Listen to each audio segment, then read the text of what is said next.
Meani, that smile apart when you reached your 50, that just told it all. How much did it mean to you today? It meant a lot, yeah. Praise the Lord. It was such an opportunity.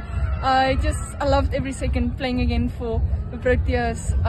Ja, this morning I told our batting coach, coach, ek wil net gaan en dit gaan geniet.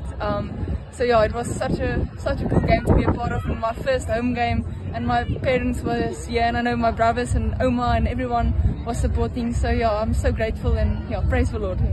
En ja, ongelooflik. Ek is so dankbaar vir Coach Bykes, and he's played a massive role. Patient, always believing in me, always willing to throw extra balls.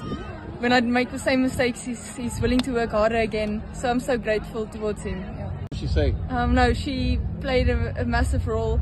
When I came in my first 15-20 balls, I was so lump, I couldn't even almost move. And we worked for a partnership, we worked intense, and she kept me calm. One of my best friends in the team, so it was so nice achieving that 100 partnership with her. Meani, you just said that Danai had to run up to the bathroom. You're going to get her to run up to the bathroom again next game so you can come in? I think I might ask her to, Coach wants to tell you something there, but no. Yeah, but nice to make use of the opportunity.